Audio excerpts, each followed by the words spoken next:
Problema nyo rin ba yung mga himulmol sa mga damit? Well, worry no more dahil meron na tayong solusyon dyan. Ito nga po pala yung ating lint remover for clothes. Napaka-useful and effective talaga nito guys dahil talagang tanggal ang himulmol.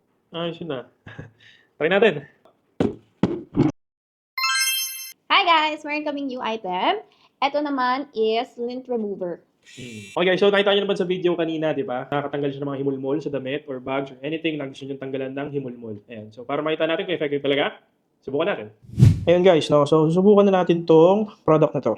Ayan. So kita nyo guys, may mga himulmol doon sa bag, no? So ang usapan namin ni Mrs. pa na sira ng product na to yung bag, bibilang ko siya ng 3 bag. Kaya make sure, no?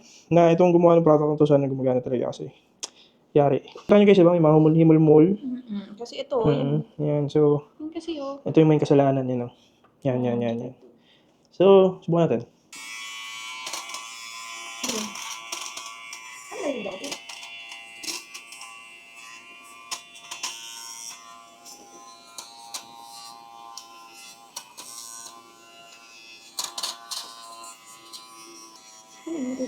Okay, so lumili na siya, no? Ano lang? Okay, so gumagana siya guys. Ayun na guys, parang bago na siya ulit. Kaso wala akong 3 bags kasi gumana siya. Ang galing guys, kasi kanina, kinutkot kasi ito ng mga pusa namin. So, syempre naghimol-mol siya. Nawala parang bago siya ulit. Ang galing. Guys, tuwa ako dito. Kasi, ayan ang dami kong nakuha. Dami. Sinubukan din kasi Zoom in. sa sofa. No? Charot. Kaya marami. Oo. Di ba pagkatapos dun sa bag, naputol siya as long as papasok dito sa so konting ulit-ulit lang kung hindi pumapasok. Tinry namin dun sa sofa na kinutkot na ng mga pusa namin. Tapos yung part na ginanon ko, nagmukha siyang bago ulit. Nawala yung mga himulmol.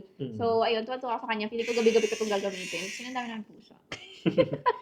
Ayun, so para sa amin is Guys, thank you sa panonood. Hindi na namin kayo pahihirapan. I'm sure mag-PM kayo kung saan namin nabili. So lahat ng products na nasa buy list namin is nasa bio namin. Thank you!